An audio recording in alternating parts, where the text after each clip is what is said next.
A billionaire threw his pregnant wife into the rain at 11 p.m. He did not know she was carrying his baby. He did not know she had just built the software that made him rich. And he definitely did not know that 6 months later, she would walk into the most exclusive restaurant in Manhattan on the arm of the only man powerful enough to destroy him completely. But here is what makes this story truly chilling. She was not there for revenge. She was there for dinner. And that made everything so much worse. Brian Thorne had replaced her with a 23-year-old Instagram model. He had erased her from his life like she was nothing. He was absolutely certain the past was behind him. Until the moment he looked up from his wine glass and saw her, 7 months pregnant, glowing, untouchable, and holding hands with Adrian Vance, the billionaire who owned every company Brian depended on. His heart did not just stop. It shattered into a million pieces right there on that white tablecloth. This is not a story about a broken heart. This is a story about a man who threw away a diamond because he wanted something that glittered. And by the time he realized his mistake, that diamond was already set in another man's crown. If you have ever been underestimated, dismissed, or made to feel worthless by someone who should have loved you, this story will feel like justice. Stay until the end, because his final moment will leave you speechless. The chandeliers inside Lorne were not crafted from glass. The rumor Brian Thorne enjoyed circulating was that they were made of solid diamonds. It was a story that suited his image. He was the man who could transform sand into gold, the tech titan who climbed from the tough streets of Chicago to the penthouse apartments of Manhattan. Tonight, Brian was seated at the finest table in the establishment, the one kept for royalty and world leaders. Seated opposite him was Chloe, a 23-year-old model whose beauty was as striking as her inability to carry on a conversation. She was busy swiping through Instagram, her perfectly polished thumb pausing on pictures of herself. "Put the phone down, Chloe," Brian said, his voice quiet yet firm. "We are celebrating. The deal with Concade Logistics is complete. I am now officially the controlling shareholder." Chloe glanced up, her blue eyes wide but empty. "Oh, that is right. Hooray, honey. Does this mean we can finally buy that villa in the one that comes with the boat dock?" Brian gently swirled the vintage Pinot Noir in his glass, sensing a familiar, heavy ache deep in his chest. It was the ache of profound boredom. "We can purchase the entire lake if we want to," he said under his breath, but the excitement of those words had disappeared. 6 months. That is how much time had passed since he and Emma divorced. Emma, her name still felt like ash on his tongue. She was his sweetheart from college, the woman who had mended his socks when he was too broke to buy new ones, the one who would stay awake through the night to check his first business proposals. But as the numbers in Brian's bank account swelled, Emma remained the same simple person. She preferred quiet evenings at home. She chose comfortable footwear. She had no idea how to flatter investors or take command of a room. Brian had talked himself into believing he had simply moved beyond her. He required a status symbol on his arm, not an actual partner. So, he ended things with her in a cruel way. He recalled the day with perfect clarity.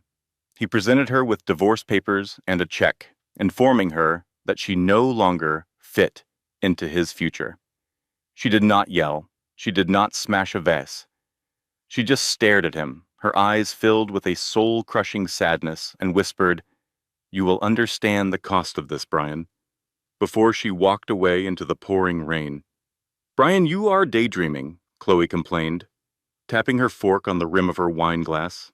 "I want the lobster, but our waiter is completely ignoring me." "He is not ignoring you. He is just busy," Brian retorted, his patience wearing thin. All of a sudden, the restaurant's background noise, the gentle jazz, the low hum of voices, The clatter of silverware faded away. It was not a slow quieting. It was a sharp, unified intake of breath. Brian scowled. Celebrities visited Loroni all the time. A silence like this signaled the arrival of someone with genuine influence. "Who is that?" Chloe inquired, stretching her neck to see. "Is that some kind of movie star?" Brian shifted his chair slightly to see the grand main entrance. The maitre d', a man named Pierre, who typically looked down on everyone, was almost in a full bow. Two people entered, escorted by four security guards who moved with the quiet deadliness of highly trained soldiers. The man was tall, easily over 6 feet 2 inches, dressed in a custom-made charcoal suit that likely cost more than Brian's first car. He had hair that was a mix of salt and pepper and a jawline so defined it looked as if it were carved from stone. Brian went completely still. He knew that man. Everyone in his industry knew him. It was Adrian Vance, the chief executive officer of Vance Global, the individual who controlled the shipping companies Brian relied on, the satellites Brian leased, and the banks Brian borrowed from. Adrian Vance came from old, powerful money. He was a predator, so formidable that other predators steered clear of him. But it was not Adrian who caused the color to drain completely from Brian's face. It was the woman on Adrian's arm. She wore a long gown of emerald green silk that hugged her figure before flowing down to the floor. Her hair, which she once kept in a simple bun, now fell in shining, perfect waves down her back. Around her neck was a sapphire necklace that captured the light, shining with a fiery blue intensity. It was Emma, but not the Emma he remembered. The timid woman was gone. This woman moved with her head held high, her eyes scanning the room with a calm, intimidating self-assurance. And that is when Brian noticed it. The silk of her dress was cut perfectly to fit the very clear round curve of her belly. She was very pregnant. Brian's hand clenched his wine glass so tightly that the stem broke. Red wine flowed across the perfect white tablecloth, looking unsettlingly like a spreading stain of blood. "Oh my goodness, Brian! See what you have done!" Chloe cried out, leaping backward to get away from the spill. Brian did not hear her. He could not hear anything over the sound roaring in his ears. Pregnant? She looked to be at least 7 months along. He did the calculation in his mind instantly. 6 months had passed since the divorce. She was 7 months pregnant. The entire room started to spin. The baby, was it his, or had she moved on from him that fast? As the host guided Adrian and Emma across the restaurant, their path took them right past Brian's table. Brian felt frozen, unable to tear his eyes away. He expected Emma to look away, to cower, to hide. But as they came closer, Emma's gaze locked directly with his. There was no trace of fear in her eyes. There was no sign of love either. There was just a cold, smooth detachment, like seeing a complete stranger on a train. Adrian Vance gently put a protective hand on the small of Emma's back, bending down to say something quietly in her ear. Emma let out a laugh, a true and musical sound Brian had not heard from her in years. They swept past his table, leaving behind the scent of jasmine and expensive cologne. "Wait a minute," Chloe whispered, her eyes becoming narrow. "Is that not your ex-wife, the plain one?" Brian just stared at the red stain growing on the tablecloth. "Yes," he managed to say, his voice sounding like it belonged to someone else. "That is Emma." A waiter hurried to their table to clean the spill, offering endless apologies as though it was his own fault that Brian had lost control. Brian impatiently waved him off, his hunger completely gone. "I do not understand," Chloe said, picking apart a roll of bread. "You told me she was broke. You told me she was a nobody. So why is she with him?" "That is Adrian Vance. My own father says Adrian Vance has enough money to buy this entire city if he wanted to." I do not know, Chloe, Brian said sharply, loud enough to make a nearby couple look over. He dropped his voice, his hands balling into fists, beneath the table. I do not know. On the other side of the room, Adrian and Emma had been led to the private alcove table, the one that even Brian was never able to reserve. It had a sweeping view of the city lights, yet it was private enough for a discreet meeting. Brian watched them intensely. He watched Adrian hold Emma's chair for her. He saw how the restaurant staff attended to them, treating Emma like she was a queen. But the thing that bothered him the most was the way Adrian looked at her. It was not the expression of a man with a beautiful woman for show. It was a look of complete and utter adoration, and the way his hand came to rest so gently on her stomach after he sat down. That single motion seemed possessive, protective, and fatherly all at once. Is it his child? Brian's thoughts were racing. That is impossible. We were still together 7 months ago. It must be mine. But she never said a word to me. A powerful feeling of entitlement suddenly washed over him. If that was his heir, then he had a right to know. He was Brian Thorne. He was not someone who was kept in the dark. I am going to the men's room, Brian said as a lie, getting to his feet suddenly. Do not be long, Chloe complained. I still want to order dessert. Brian paid her no attention and started walking across the restaurant floor. He was not heading to the restroom. He was walking directly toward the private alcove. His heart was pounding in his chest, filled with a mix of rage and a weird, sudden desperation he had not anticipated. As he got closer, 2 very large men in dark suits emerged from the shadows, blocking his way forward. Step out of my way, Brian ordered, trying to use his authoritative CEO voice. I am an acquaintance. Mr. Vance is not seeing visitors at the moment, one of the guards stated, his tone flat and disinterested. Let him come through, Marcus. A deep voice called from the table. The guards moved apart. Brian stepped into the alcove. Emma did not even bother to look up from her menu. She was glowing, her skin radiant from her pregnancy, her cheeks slightly flushed. She appeared healthier and more stunning than she ever had when they were married. Emma, Brian said, his voice strained. She slowly put down the menu. Her hazel eyes met his. They were cool and distant. Hello, Brian. I was wondering when you would finally decide to march over here. You are pregnant, he said, stating the obvious.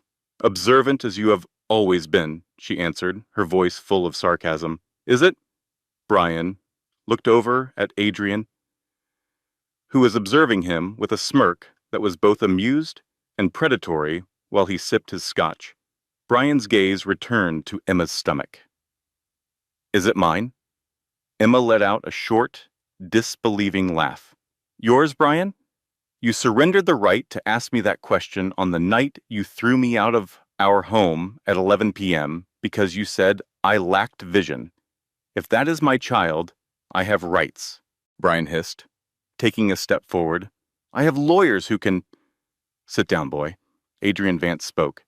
He did not yell. He did not get up. He just said the words, and the power in his voice was so absolute that Brian froze in his tracks. Mr. Thorne, Adrian went on, swirling the ice in his glass. It seems you are operating under several false beliefs. Allow me to correct them for you. First, you will not raise your voice to my fiancé. It is upsetting for the baby. Fiancé? The word struck Brian like a punch to the gut. Second, Adrian said, his eyes becoming as solid as steel. About the baby's father, you were too occupied with your, what is she, an Instagram model? You spent the last year of our marriage chasing after her, so you barely laid a hand on your wife. We both remember how things were, Brian, so do not make a fool of yourself by acting like you were an attentive husband. Brian's face turned a deep shade of red. He stared at Emma, looking for any sign of weakness. Emma, tell him. Let him know who I really am. I already told him who you were, Brian, Emma responded gently. She rested a hand on her stomach. I told him you were the man who tore me down just to build yourself up. I told him you were the man who constantly told me I had no value. She then reached over and held Adrian's hand. And then Adrian showed me I was worth everything. You are only with him for his wealth, Brian snapped, his pride beginning to shatter. That is the reason, is it not? You left a millionaire to be with a billionaire. You are nothing but a gold digger, Emma. The temperature in the private dining area seemed to drop by 10 degrees. Adrian placed his glass on the table. The soft sound seemed to echo like a gunshot. Be very careful, Adrian said in a low voice. You are talking to the chairwoman of the Vance Foundation, and she is not like you, Brian. She did not inherit her fortune or take it from someone else. She rebuilt her life from the wreckage you created. Just then, a very impatient Chloe clicked her way over to their table in her towering high heels. She glanced at the three of them, feeling the tension, but not being smart enough to understand what was happening. Honey, what is taking so much time? Chloe complained, clinging to Brian's arm. She gave Emma a scornful look. Oh, it is you. Wow, you have really let yourself go. I guess the single life is not treating you well. A heavy silence filled the air. Emma did not react with anger. Instead, she offered a slow smile full of pity. You must be Chloe. Brian has always been drawn to shiny things with no real substance. Chloe was speechless. Excuse me? You can keep him, Emma declared, directing her attention back to the menu. I am done with him, but I will give you some friendly advice. You should review the prenuptial agreement. Brian is very careful with his money. Adrian let out a dark laugh. Marcus, please remove them.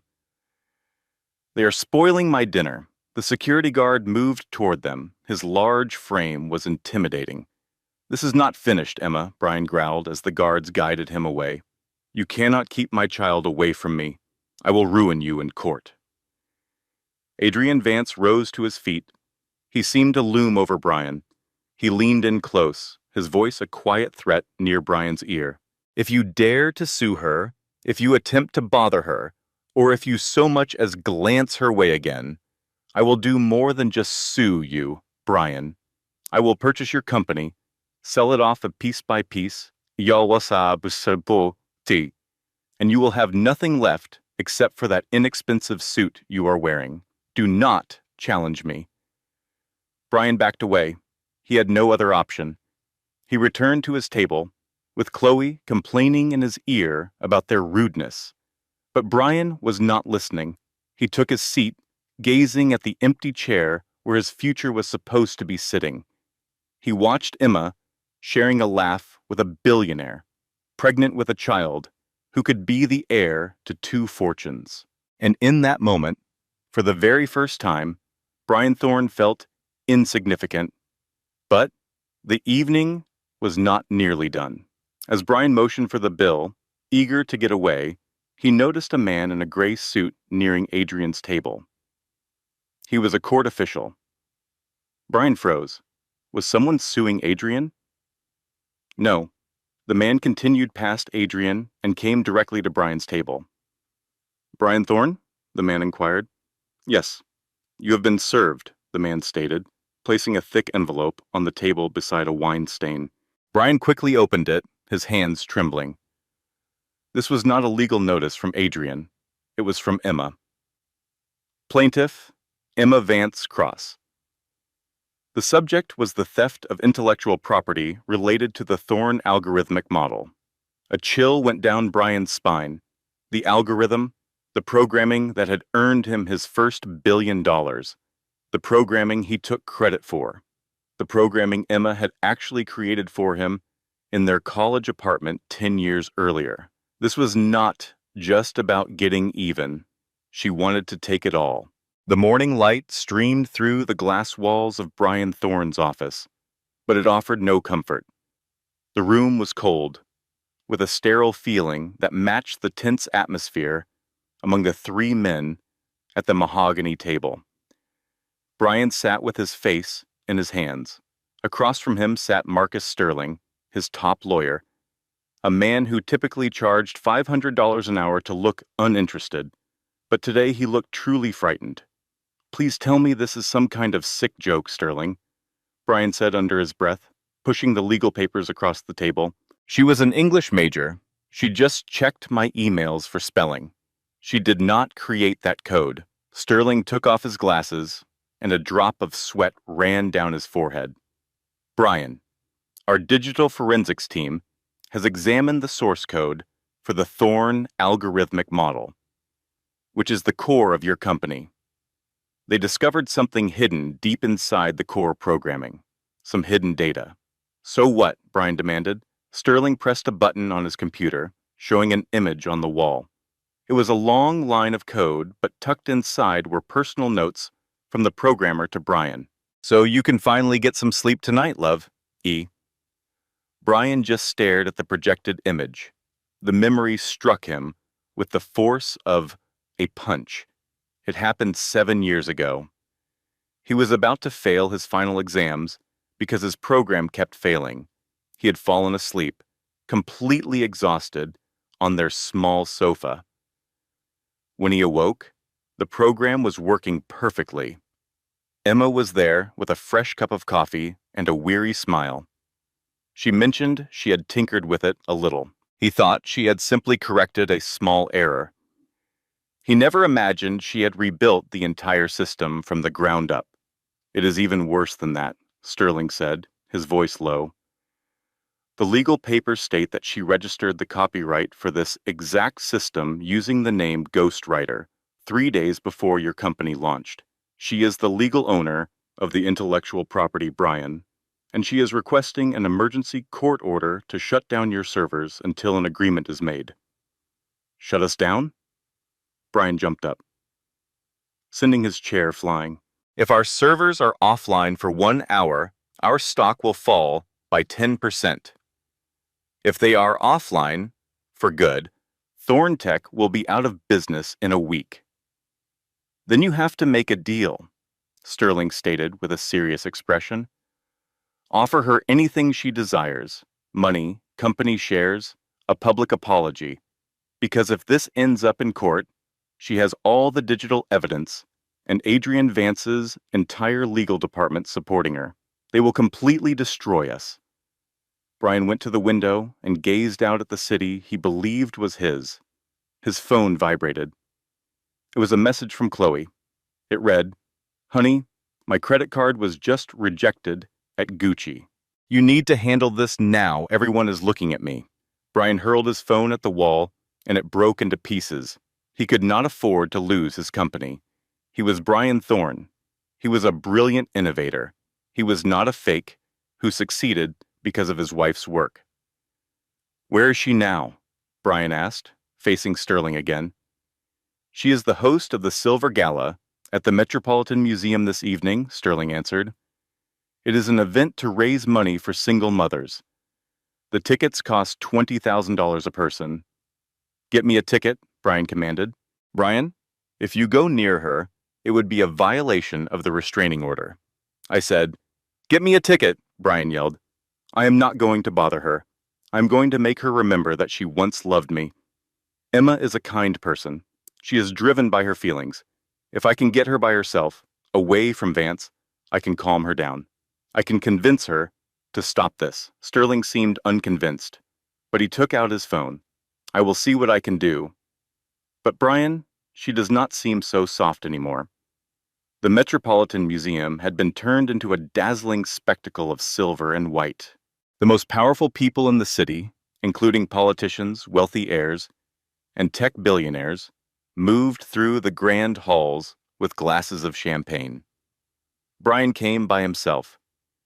He had not invited Chloe. He wanted to appear somber and regretful. He had on his most formal suit, yet he felt like he did not belong there. Every quiet conversation he passed seemed to be about him. "Did you see that Thorntech's stock price is dropping today? I heard Vance Global is buying up a huge part of a new competitor." Brian worked his way through the guests, searching for a dress of emerald green, but he saw no green that night. He saw silver instead. Emma stood on a raised stage near the Temple of Dendur, addressing the audience with a microphone. She was wearing a silver maternity dress that glowed like liquid moonlight. She looked majestic and out of reach, like a queen speaking to her people. And for that reason, the Vance Foundation is committing $50 million to provide legal assistance for women who have been unfairly left with nothing in their divorce cases, Emma announced, her voice confident and firm. The guests broke into loud applause. Brian felt a wave of sickness in his stomach. That fund was a clear attack against him. When Emma came down from the stage, she was quickly surrounded by well-wishers, and Brian saw his chance and went for it.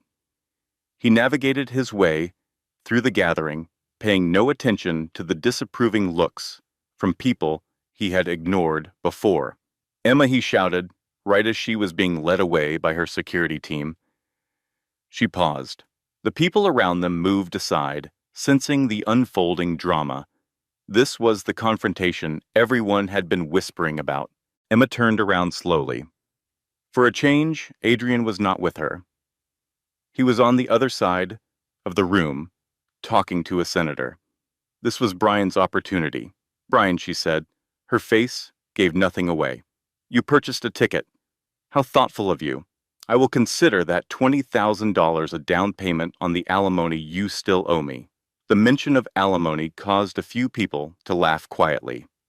Brian moved in closer, speaking quietly in a desperate tone. "Emma, please, we have to talk in private. Anything I have to say to you can be said in court," she responded without emotion. "It is about the company," Brian begged. "You are going to ruin it. Do you realize how many people are going to be out of a job? I understand that you are upset with me, but please do not punish my employees for it. That is not the person you are. You are a good person. You are the kind of person who rescues stray cats." Emma's eyes lit up with anger. The woman who rescued stray cats disappeared the night she had to sleep in her car because her husband had cut off all her credit cards. A gasp went through the crowd. The color drained from Brian's face. He had prayed that secret would stay buried forever. "I did not know you had nowhere to live," he stammered. "I just assumed you went to your parents' house." "My parents are gone, Brian. You were aware of that. You just did not care." She moved a step closer, her voice sinking to a deadly whisper. "And this company is not your company. It was built using my code. It was built on my sleepless nights and my brilliance. You were only the public face, Brian, and I'm about to tear that mask away." "Emma, stop," Brian pleaded, reaching out for her hand. "What about our child? If you ruin me, you ruin his entire future. That baby is mine, is he not? You know in your heart that he needs his father." Emma glanced down at his hand on her arm, then looked back into his eyes. She did not flinch or pull away. A smile touched her lips, but it was a cold smile that held no warmth. "You want to talk about the baby, Brian?" "Yes," he whispered, believing he had found a way to reach her. "I have a right to know the truth." "All right," she said, her voice carrying clearly to the onlookers nearby. "The evening you threw me out, I was holding a small gift box. Do you recall that?" Brian's brow furrowed as he searched his memory. Yes, she had been clutching a little white box. He had swatted it from her hand, desperate to get her out of the apartment before Chloe arrived. "I remember," he admitted in a low voice. Inside that box was a positive pregnancy test, Emma said, her voice trembling with barely contained fury, and next to it was a tiny pair of baby booties. I was trying to say, Brian, we are starting a family, and you just stared at me and said, 'Take your garbage and get out of my house.'" Brian felt as if every drop of blood had left his body. The entire room seemed to tilt. "So do not stand here now and act like you care about being a father," Emma hissed. "You threw your own child away before he was even born, but now he has a father. A real man who held me when I cried, who attended every single ultrasound, who built the nursery with his own 2 hands. It is not the same thing, Brian protested, his voice weak. Biology is what matters. Biology makes you a sperm donor, Brian. Love is what makes you a father. Just then, a heavy hand clamped down on Brian's shoulder. It was Adrian Vance. He had crossed the entire ballroom in mere seconds. "Is there an issue here?" Adrian asked. His tone was quiet, but it had a terrifying depth. "We are just having a conversation," Brian said, attempting to shrug the hand off his shoulder. He could not. Adrian's grip was like solid steel. "It appeared to me that you were distressing my wife," Adrian stated. "She is not your wife yet," Brian spat, his jealousy surging. Adrian just smiled. He reached inside his jacket and took out a folded sheet of paper. He slid it into Brian's breast pocket. "You should read this when you are outside. It is a copy of the final adoption papers. I legally adopted the child in utero 2 weeks ago. I had Emma's complete consent and the full approval of the court, citing proven abandonment by the biological father." Brian just stared at him, his mouth hanging open. "You cannot do that." "I am Adrian Vance," he said, as if that explained everything. "I can do anything I want. Now, leave my sight before I have security throw you down the main staircase." Utterly humiliated, completely defeated, and feeling the stares of New York's elite burning into his back, Brian turned and ran. He stumbled outside into the cool evening air of Central Park. He reached into his pocket and unfolded the paper Adrian had given him. It was not just adoption paperwork. There was a DNA test result attached to the back. Subject: Brian Thorne. Result: 0% probability of paternity. Brian stood frozen. He read it a second time. 0%. He frantically looked over the document. That is when he saw the doctor's note at the very bottom. The subject has a congenital condition that renders him sterile. This condition has likely been present since adolescence. Brian let the paper slip from his fingers and drift to the sidewalk. He was not the father. He had never been the father. He could never be a father. But if he was sterile and Emma was pregnant, then who was the father? And then the truth hit him like a physical blow. The timeline. The business trip Emma had taken by herself a year ago to the West Coast, where Vance Global's headquarters was located. She had not met Adrian 6 months ago. She had known him before their divorce. The rain in New York City never washes things clean. It only makes the filth on the streets slicker. Brian stood on the sidewalk just outside a specialized fertility clinic on the Upper East Side. The heavy oak door shut behind him with a final thud that seemed to echo in his very bones. He had stormed in there, demanding answers, threatening lawsuits against the clinic for malpractice, and screaming that the DNA test from Adrian was a fake. The doctor, an older man with absolutely no patience for billionaires having temper tantrums, had simply retrieved Brian's file from 20 years ago. It was a chart from when Brian was hospitalized as a teenager for a severe complication related to multiple sclerosis. "I informed your parents at that time, Mr. Thorne," the doctor had said as he adjusted his glasses. "The damage was irreversible. You have never been capable of fathering children. We simply assumed that you knew." Brian walked aimlessly in the rain, his expensive Italian shoes splashing through deep puddles. He had not known, or perhaps, deep down, he had chosen to ignore all the signs. For 5 long years, he had put all the blame on Emma. Every single month, when she got her period, he would sigh, look at her with open disappointment, and make a cruel remark about her biological clock ticking away. He had made her feel like she was the one who was broken. He had sent her to countless specialists, made her take hormones that made her feel sick, and publicly shamed her when nothing worked. And all that time, he was the broken one. He flagged down a taxi, his hands trembling. He had to get home. He had to explain everything to Chloe. Chloe! The thought struck him. Chloe was with him only because he had promised her everything. He had promised her a business dynasty. If she discovered he was infertile and that his company was about to implode, she would vanish before the morning headlines even came out.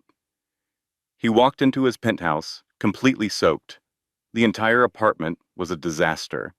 Shopping bags from Chanel, Hermes, and Prada were scattered everywhere.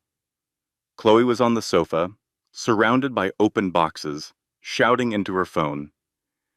I do not care that the card was declined. Run it a second time. Do you have any idea who my boyfriend is? She looked up as Brian entered, dripping water all over the marble floor. Finally, Brian, you need to fix my black card. It is making me look bad. Brian stared at her. He truly looked at her. She was beautiful, of course, but it was an empty, artificial kind of beauty. There was no warmth in her eyes at all, only greed. Chloe, he said, start packing your things. She let out a sharp, brittle laugh. Excuse me, are we flying to Paris? No, Brian said, as he walked over and kicked a Chanel box clear across the room. You are leaving. Get out of here. Chloe shot to her feet, her face contorting into an ugly sneer. You cannot be serious. Do you really think you can throw me out the same way you did your ex-wife? My ex-wife, Brian said, the words feeling like they were being torn from his throat, was worth 10 of you. She is the one who built me. All you do is drain me dry. Get out, Chloe. I am finished paying for your company. Fine, she screamed, grabbing a fistful of jewelry from a nearby table. You are boring anyway, and just so you know, Brian, everyone makes fun of you.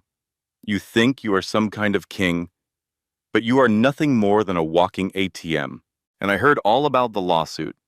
You're going to be broke, Brian, and being poor is not a good look for you. She stormed out of the penthouse, slamming the door so forcefully that the walls actually shook. Brian was completely alone.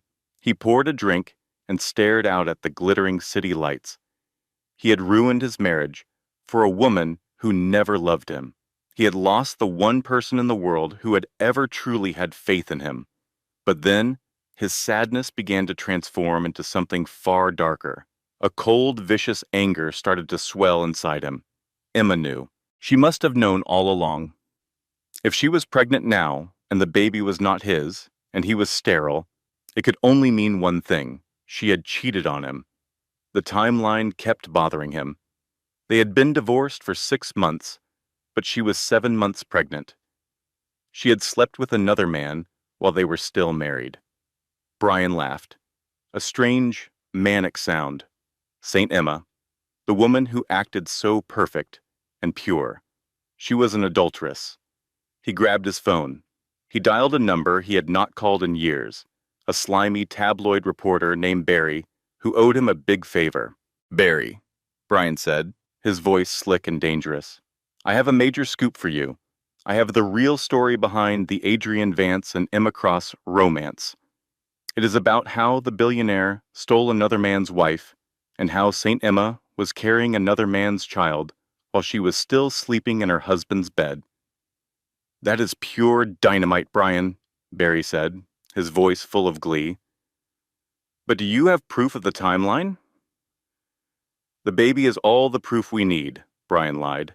Run the story. Ruin her reputation completely.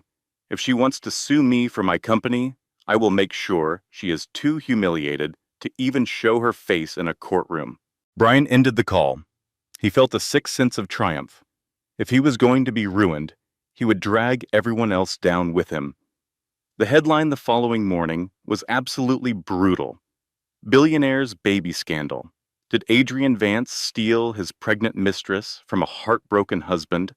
The article positioned Brian as the sympathetic victim, a dedicated, hard-working husband who was blindsided by a cheating wife who had then seduced a richer man to climb the social ladder. It strongly implied that the baby was the result of a secret affair that happened inside Brian's own home. Brian sat in his office and watched the firestorm erupt on social media. Public opinion was starting to turn. People began calling Emma a gold digger. They started to question the integrity of Adrian Vance. "This is going to force them to settle," Brian said to Marcus Sterling, whose face was pale with worry. "They will have to drop the lawsuit just to make all this bad press disappear." "Brian," Sterling said, staring down at his tablet, "you need to look at this. Vance Global just announced a press conference. They are streaming it live right now." Brian swiveled his chair to face the enormous screen on his office wall. Adrian Vance was standing at a podium. He did not look nervous. He did not look angry. He looked like an executioner. Standing right beside him was Emma. She was not trying to hide.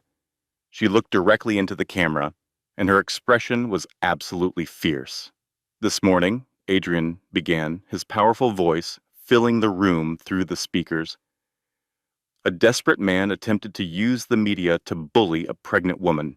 Brian Thorne has to model. Accused my fiancée of being unfaithful. He has told everyone that I wrecked a happy home." Adrian stopped and stared directly into the camera. "We expected this kind of behavior, because liars always believe that everyone else lies too." Adrienne moved aside, and Emma approached the microphone. "I never cheated on Brian Thorne," she stated clearly. "For 7 years, I was a faithful wife. I was his rock when we had nothing. I am the one who wrote the code that made him a billionaire, often while he slept." She raised a document for the camera to see. "This is a medical report.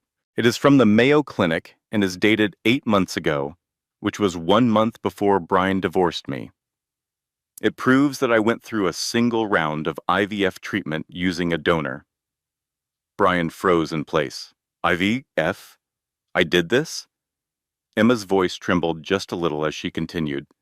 "I did it because my husband desperately wanted an heir, but he refused to see a doctor about his own issues. I wanted to surprise him. I wanted to give him the family he always said he wanted. I used my own savings to pay for it.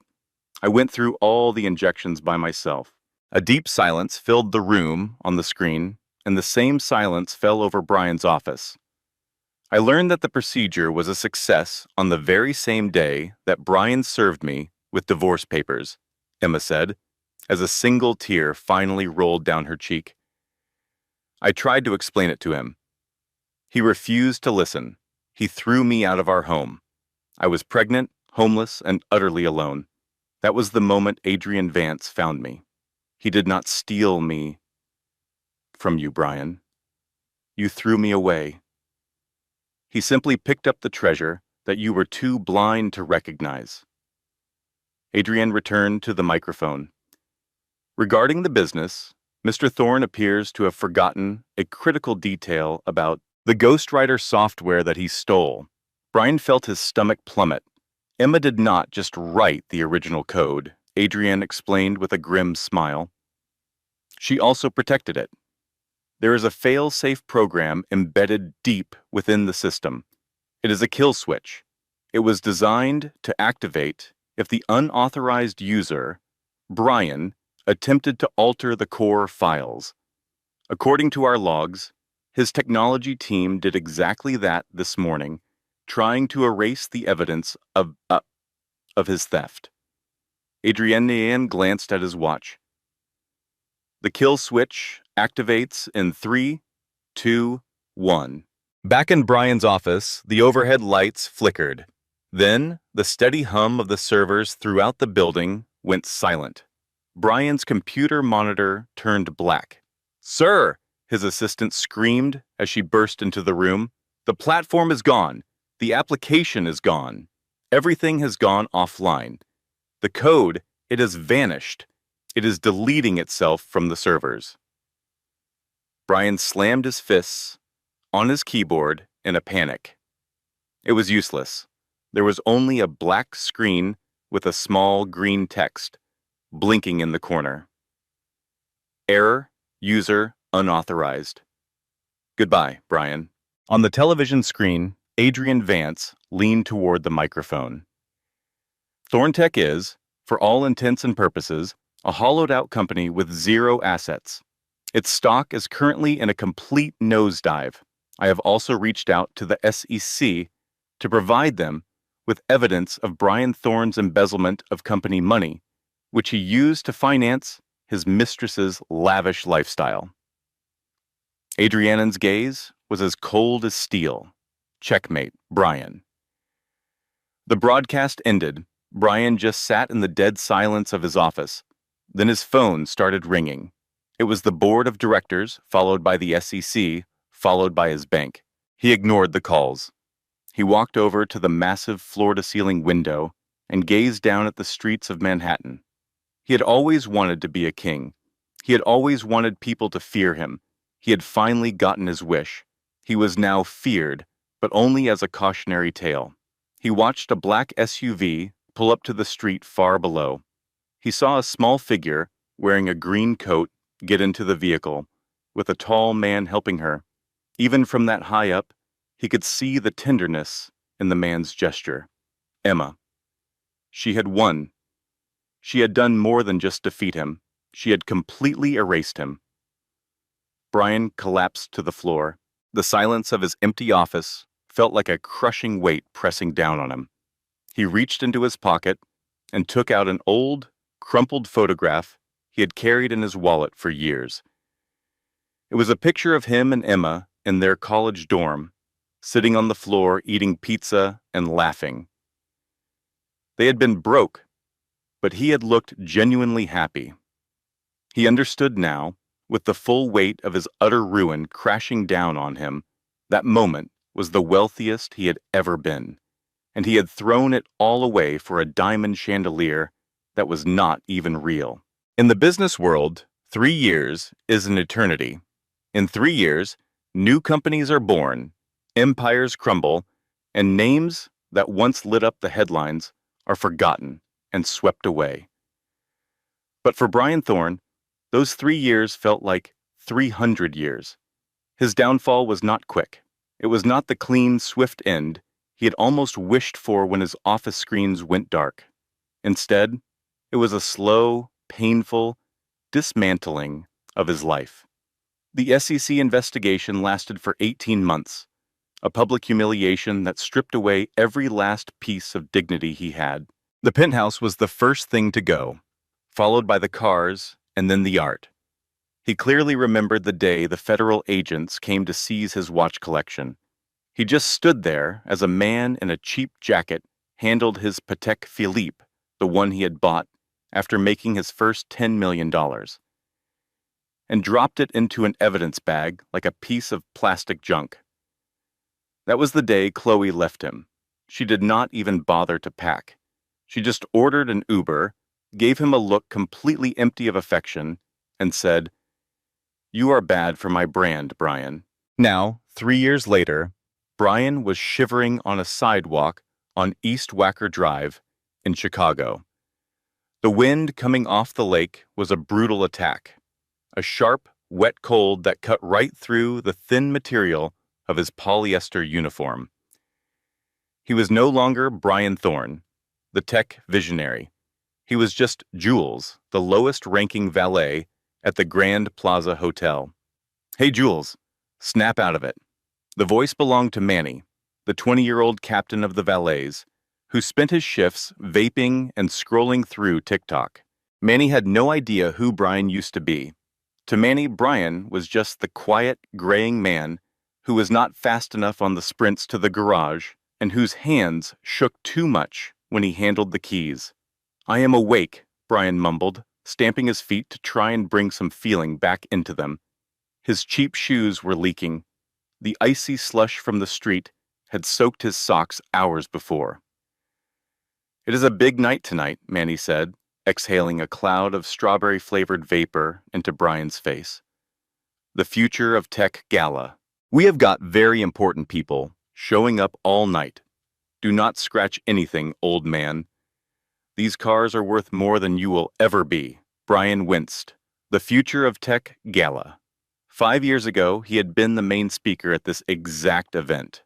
He remembered the sound of the applause. He remembered the feeling of the hot, blinding spotlight as he lectured everyone about vision and innovation. He remembered Emma in the front row, her hands clasped in her lap, looking up at him with a pride he now knew he had never earned. She had worn a simple blue dress that evening because he had told her the designer gown she'd had her eye on was too attention-grabbing. Tonight, he was not the keynote speaker. He was just part of the staff. The large hotel doors swung open, spilling warm, golden light and the sound of a jazz band onto the snowy sidewalk. The smell of expensive perfume and roasting prime rib drifted out, a painful reminder of the hunger pains in Brian's stomach. He had skipped lunch just to save $5 for his electric bill.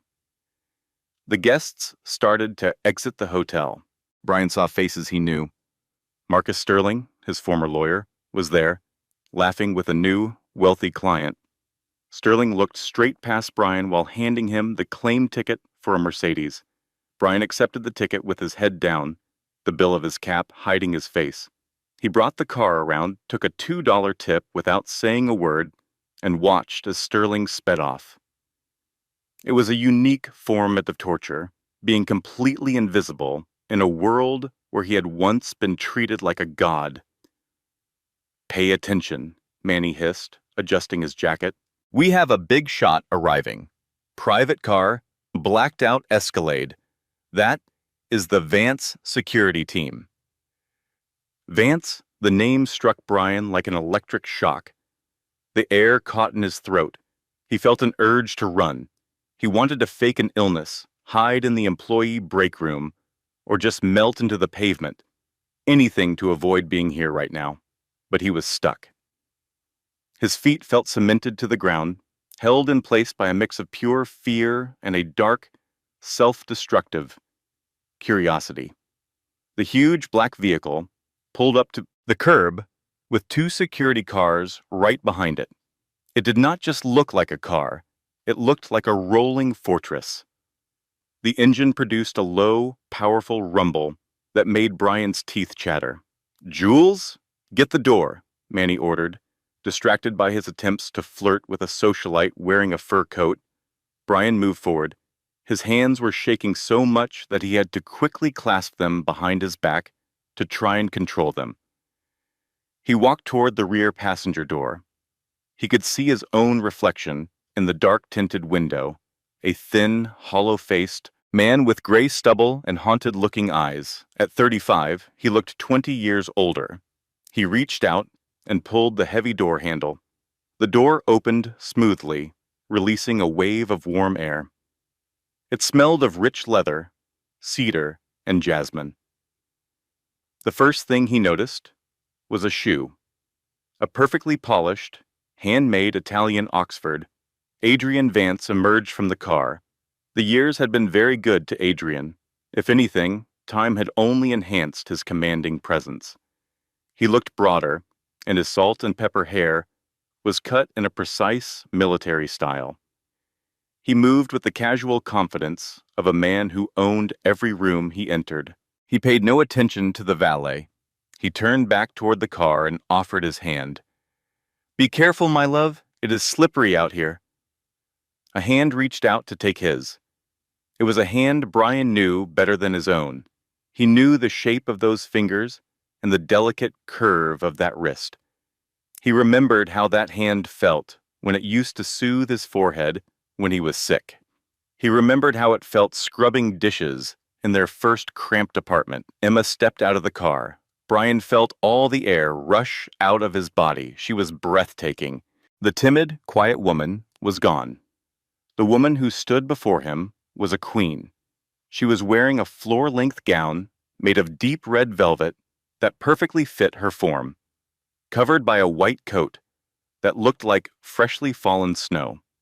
Her hair was styled in soft, elegant waves, and a diamond necklace glittered at her neck. They were not the large, flashy jewels that Chloe had always insisted on. but tasteful, classic stones. Yet it was not just the clothes. It was her face. The worry lines that had marked her face during their marriage had vanished, replaced by a deep sense of peace that radiated from her. Gave her a certain radiance. She looked peaceful. She looked cherished. "Wait for me?" A tiny voice called out from inside the car. Brian's blood ran cold. A little boy, no older than 3, clambered to the edge of the seat. He was wrapped up warm in a tiny navy peacoat and a red scarf. His hair was dark and curly, and his curious, bright eyes took in everything around him with amazement. Adrienne let out a deep, joyful laugh, a sound Brian had never heard aimed his way. "We would never forget you, Leo. Come on, buddy." Adrienne lifted the boy easily and settled him on his hip. The little boy giggled and wrapped his tiny arms around Adrian's neck. "Daddy, did you see the robot?"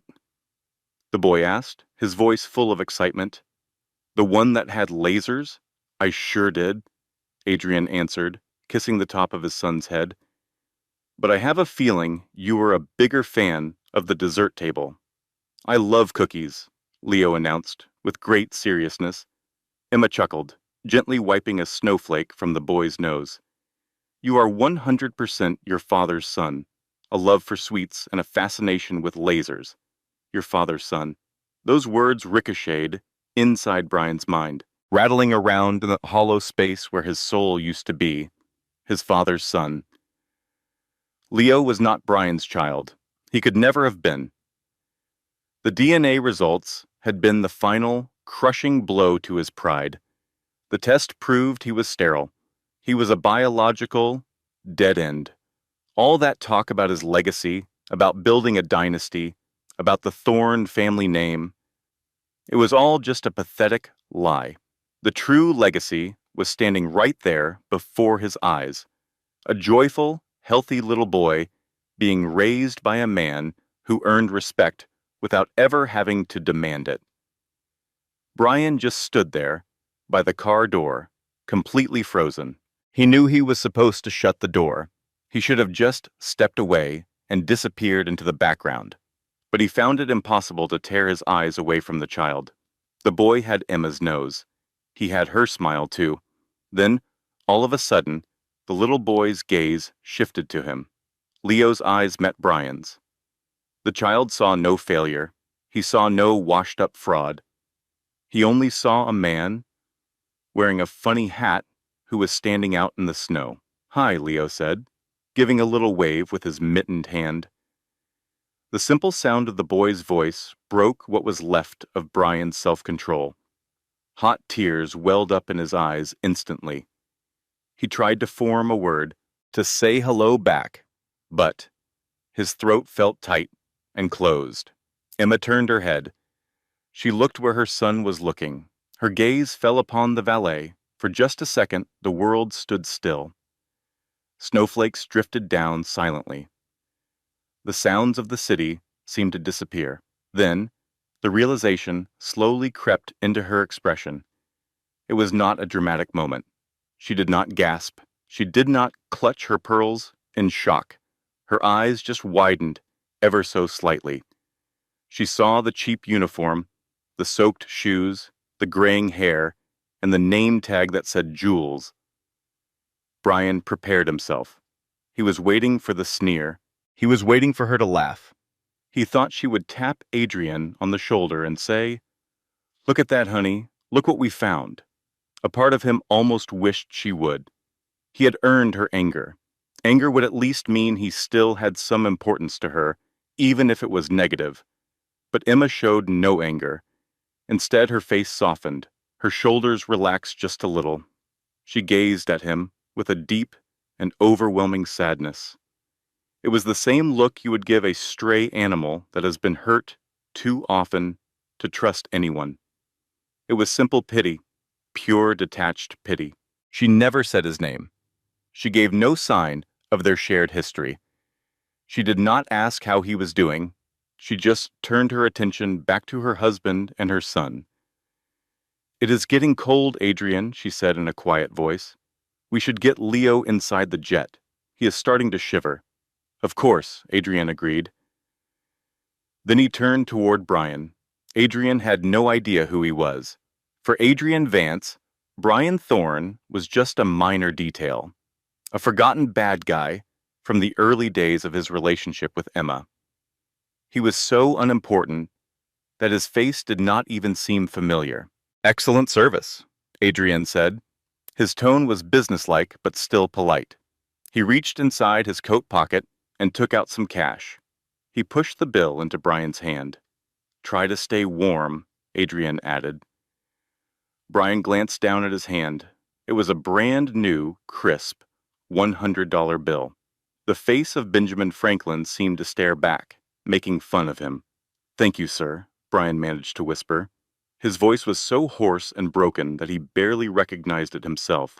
Adrian gave a nod and turned to lead his family to the hotel's private entrance, where a car was waiting to drive them to the airfield. "Bye-bye," Leo chirped from over Adrian's shoulder, waving his little mitten once more.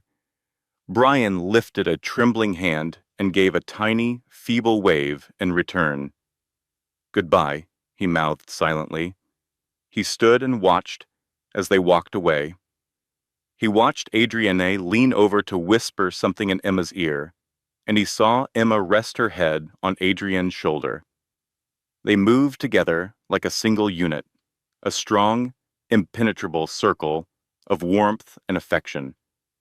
They were a complete family, and Brian was simply the person who held the door for them. When the heavy glass doors of the hotel shut behind them, blocking his view, the quiet of the street came rushing back. The wind was howling, gusting hard around the corner of the building. Brian stared at the $100 bill he was holding. In his former life, he might have used a bill like this to light one of his cigars. He would have left a tip this large for a waitress who only brought him a glass of water. He would have scoffed at how meaningless the amount was. But now, this single piece of paper represented the difference between having a meal and going hungry. It meant the difference between staying warm and freezing. He clenched the bill in his fist so tightly his knuckles went white. A sob started to build deep in his chest, a sharp, painful feeling he could no longer hold back. He leaned his back against the cold stone wall of the hotel, sliding down until he was huddled on the damp sidewalk. He had dedicated his whole life to building a fortress of wealth to keep everyone at a distance, believing that was what made a man strong. He had always treated people like they were assets, liabilities, or products to be traded. He had thrown away the one woman who had ever loved him unconditionally. He did it all because he wanted a life that looked better in the pages of a magazine. He had desperately wanted to be a king, and now he finally understood the truth. Kings are nothing more than men wearing costumes. The real strength was never in the crown itself. It was in having a hand to hold when the cold snow began to fall. Emma had found someone's hand to hold. Brian only had his own two hands shoved deep in his pockets. "Hey, Jules," Manny yelled from his booth, totally unaware of the broken man on the pavement. "Quit counting your tips. There is a Corolla pulling in. Let us go." Brian used the coarse sleeve of his jacket to wipe his face. He drew in a long, shaky breath. The frigid air stung his lungs, bringing him back to reality. "I am coming," he managed to croak out. He pushed himself to his feet. He straightened out his cheap, oversized jacket. He tucked the $100 bill, a handout from his ex-wife's new husband, into his pocket right next to his bus pass. He walked over to the beat-up Corolla that was pulling up to the curb. He pulled the door open, forced a smile onto his lips, and slightly bowed his head. "Welcome to the Grand Plaza," Brian whispered softly. "How may I assist you?" And that, my friends, was the cold, silent downfall of Brian Thorne. There was no big explosion, no dramatic fight in a jail cell, just the slow, chilling realization that he had designed his own miserable fate. He dedicated his life to pursuing things of value, but he never learned what had true worth. He tossed aside a real diamond because he was chasing something that just glittered, and by the time he understood his error, that diamond was already set in another man's crown. It is a truly harsh lesson in karma. Sometimes the real punishment is not about what happens to you, but about all the things that will never happen for you. Brian lost out on the family, the love, and the legacy. All he got was the tip. Now, I really want to hear what you think in the comments below. That look Emma gave him, that look of pity, do you believe that was more painful than if she had just screamed at him? Is being completely indifferent the best form of revenge? And if you were in Emma's shoes, would you have said anything at all to him? Or do you think she did the right thing by simply walking away? Let us start a good discussion down in the comments. If this story sent a shiver down your spine, please go ahead and hit that like button. It really helps the YouTube algorithm show these stories to a wider audience. Make sure you subscribe and turn on your notifications so you will not miss any of the drama. Thank you for watching, and always remember, be very careful who you step on during your climb to the top, because you just might have to face them on your way back down. Remember this: the people who truly love you do not ask you to shrink yourself so they can feel bigger. They help you grow, even when it means you might outshine them. If this story gave you chills, hit that like button and let me know in the comments. Was Emma's silent pity more devastating than any words could ever be? I really want to hear your thoughts. Subscribe and turn on the notification bell so you never miss another story that reminds you of your worth. Thank you for being here. This content was carefully researched, developed, and manually edited by our team to deliver meaningful lessons and lasting value to our audience.